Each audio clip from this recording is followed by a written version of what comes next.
isang channel na regular na pinapanood ko yan. So, ano ba yan? Pakibugbog yung nakapit. Pakibugbog. Ayan.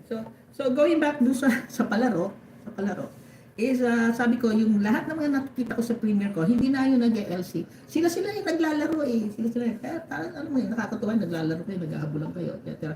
Pero actually, wala yun. Lahat to ng nakita ko, na nasa premiere ko, actually nakalista yun. Nilista ko yun ha. Tapos, ang maximum ko doon, per account.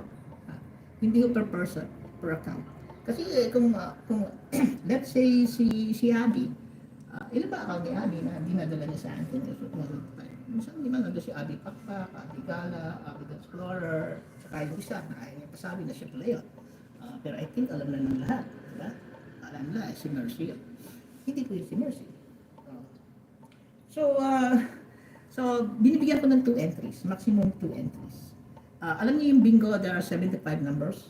Ayan. I-distribute natin yun among different participants doon sa raffle ko sa May. Bakit May? Kasi yung ano marami akong ginagawa ngayon. No? Sinisingit ko lang ito. Sinisingit ko 2 oras, siningit. No?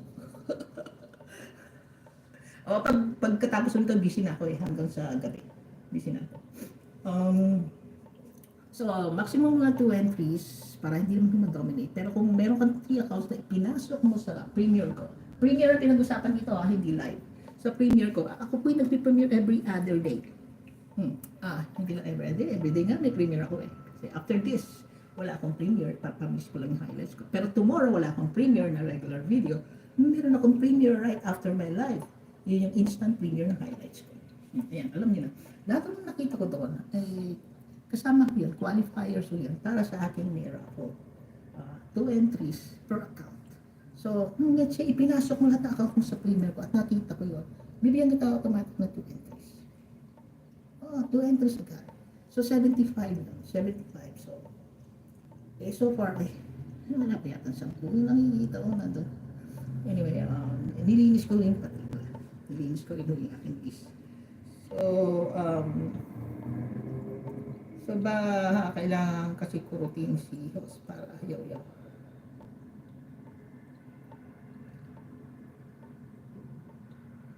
Yaw-yaw. Sabi ko nga, busy tapos nag-yaw-yaw ako.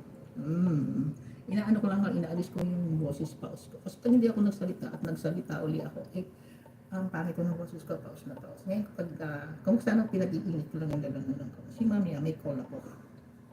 Pagkatapos na naganap ko may call ako. Kaya ko lang malat ko, nagsasalita. Normal mo 30 minutes yun. Lumayaw din ako doon. Lumayaw as in nag-explain.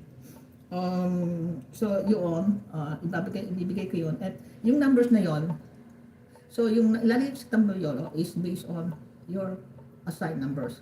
Tandaan nyo yung in-assign ko sa inyong numbers. Kasi hindi ko kayo matatandaan.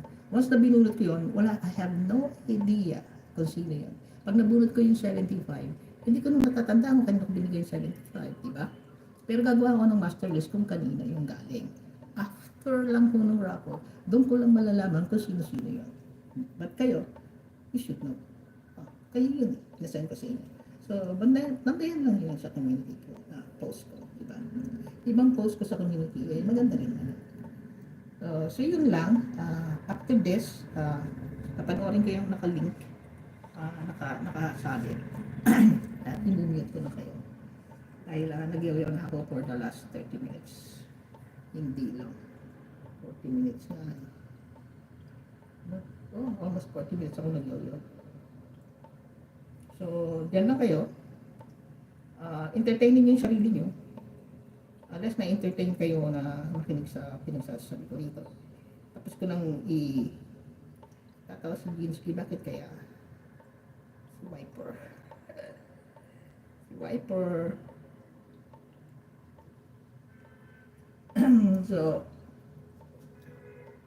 yun, tapos na napag-usapan natin ang Kalapati at Canadian Kiss.